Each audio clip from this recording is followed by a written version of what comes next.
Maayong buntag sa tanan. Welcome sa atong morning devotion. Nining matahom nakabuntagon sa Saturday morning mga kaigsuonan. O before ta mo ato sa atong mga buluhaton karong adlaw mga kaigsuonan, unhan sa gyud nato sa pagpaminaw, pagbasa sa pulong sa Ginoo. O atong ablihan atong mga Bible diri sa Salmo, the Bisaya version, Salmo 23 or Salmo 23 chapter 1 to 6. Ang Ginoo mao ang akong magbalantay ug walay nakulang kanako. Gipapahulay niya ako sa lunghawng sibsibanan ug gitultulan niya ako sa tin-aw nga katubigan. Gilig-on niya ako, gitultulan niya ako sa dalan nga angay kong subayon tungod og alang sa iyang ngalan. Bisan pag maglakaw ako sa ngit-ngit nga walog sa kamatayon, dili ako mahadlok kay nag-uban ka man kanako. Gipanalipdan mo ako pinaagi sa imong sungkod ug bunal. Giandaman mo ako pagkaon at tubangan sa akong mga kaaway. Gidihugan mo lana ang akong ulo ug gipaawas mo ang kupa. Ang imong kaayo ug gugma mag-uban kanako sa tibuo kong kinabuhi ug magpuyo ako sa balay sa Ginoo hangtod sa kahangturan. Ang Dios magapanalangin sa iyang pulong ning matahom na kabuntagon. Salamat kayo mga kaigsuonan no sa pulong sa Ginoo. O dirita no sa pagpamalandong sa mensahe sa Ginoo ning kabuntagon mga kaigsuonan. Verse 1, nagaingon diri nga ang Ginoo mao ang atong magbalantay sa atong kinabuhi. Magbalantay nagpasabot kana nga siya ang nag-atiman, siya ang nag-amuma, siya ay nagbantay sa atong mga panginahanglanon mga kaigsuonan. Ang tinuod nga kasiguruan gikan gyud sa Ginoo, no? Wala diri sa kalibutan, wala sa ato ang mga treasures, wala sa atong bahandi, but ang atong kasiguruan nagikan gyud diha sa Ginoo. Og isip usa ka shepherd, no? Iya yung gisiguro ang iyang mga karnero nga naa gyud sa safety nga place mga kaigsuonan. O iya yung gi-provide ang tanan nga mga gikinahanglan sa iya mga karnero. So ang matag-usa nato mga kaigsuonan nga magtutuo kabaton jud dito og kalinaw o protection no sa pagtan-aw ubos sa pag-atiman sa Ginoo nga mao ang atong magbalantay. Munay pasabot diri sa verse 1 mga kaigsuonan. And then sa verse 2 no gyud ang magapahiluna no kanako nga dapit nga luwas o tagaan tanyag kapahulayan mga kaigsuonan sa verse 2. So pasabot ani mga kaigsuonan ang Ginoo maghatag og pahulay kalinaw sa atong mga kalag, sa atong mga kinabuhi no. Ingon sa usa ka magbalantay nga magpahulay sa iya mga karnero o iya gyud nang ibutang no, iya gyud nang i-plaster ang iya mga karnero dito sa safety nga place mga kaigsuonan.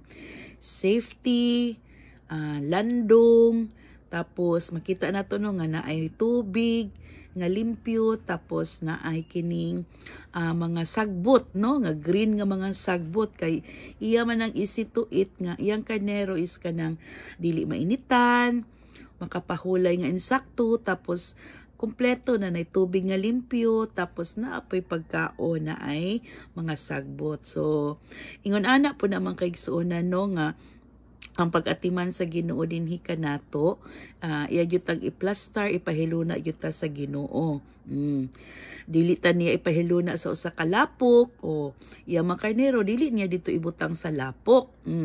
Kay ang lapok nga tubig nagpasabot man na sa kalibog o kasakit. So mo nang dito gyud niya ipahiluna sa safety nga place mga kaigsuonan. So same no sa atong kinabuhi ang Ginoo magapahiluna gyud sa atong mga kalag no, maghatag gyud siya og kapahulayan sa atong mga kinabuhi o kaning iya gyud tang i-plaster, yang i-plaster gyud ang atong kalag og kinabuhi mga kaigsuonan.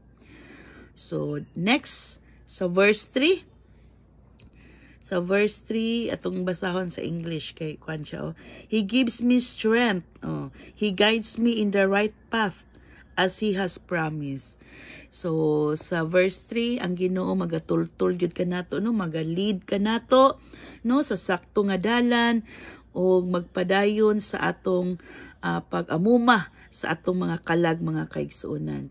O iya putang tagaan, no, He gives me new strength. No, iyang baguon ang atong mga kusog, no, tagaan tanyag kalig-on. Amen. So diri, no, sa verse 3, ang pagtahod sa pagkamatarong o sa iyang mga dalan maghatag og guidance o magdala nato sa kaluwasan, mga kaigsuonan. So ang ngalan sa Ginoo nagahatag og gahom og direksyon sa atong matag desisyon sa atong kinabuhi. Nang sa atong kinabuhi kung natay decision making nato, ato yung iuban ang Ginoo, no, sa pagdesisyon, ato yung isang at kini sa Ginoo kay o kita lang sa ato-ato dili kung magsaligtas sa atong kaugalingong kay balo, dili gyud nato pahilo na og insakto, but kung diha sa Ginoo atong isubmitter ang tanan nato mga decision, ang Ginoo magaplastar sa tanan. Amen. So tagaan ta niya og naghatag kanato siya gahom, naghatag siya kanatog direction sa atong matag desisyon sa atong kinabuhi. Muna yang pasabot sa verse 3. Verse 4 sa English, even if I go through the deepest darkness, I will not be afraid, Lord, for you are with me. Your shepherd's rod and staff protect me. So diri sa verse 4, ang Ginoo maghatag kanato og kaisog o kahayag bisan sa mga kahimtang, no, sa ato mga nasinati nga mga kalisod, mga kalisdanan, mga kasakit sa ato nga kinabuhi, no. Maghatag siya kanato og kaisog, no, courage nga aron kita mobarog, motindog, no, magpadayon sa atong pagkinabuhi, mga kaigsuonan.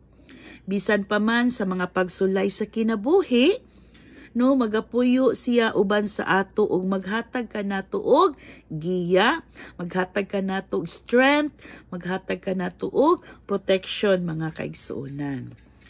So diri, no, ang bakos og sungkod mao ang simbolo sa paggiya og proteksyon nga maghatag og kadasig sa tanang iyang mga anak, mga kaigsuonan. Tanan nga iyang mga anak nga nagatuo kaniya, mga kaigsuonan. Amen. And then next, mga kaigsuonan, sa verse 5. Verse 5. You prepare a table for me where all my enemies can see me. You welcome me as an honored guest and fill my cup to the brim.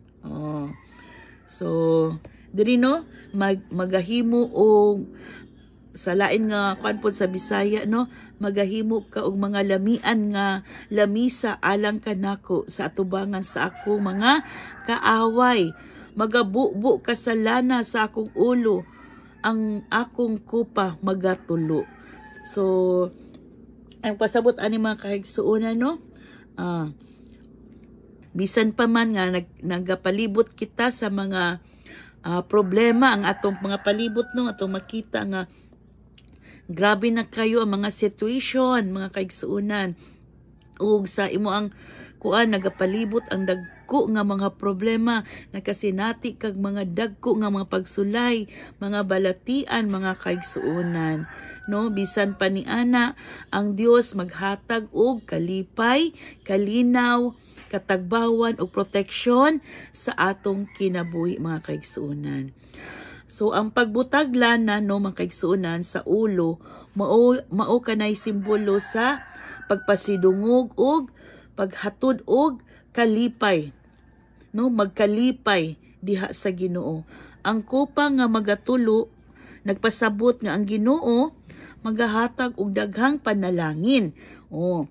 no, maghatag og daghang panalangin nga sobra pa sa ato mga gikinahanglan. So ingon ana gyud ang ato ang Dios, no, ang atong Dios nga magbalantay kanato.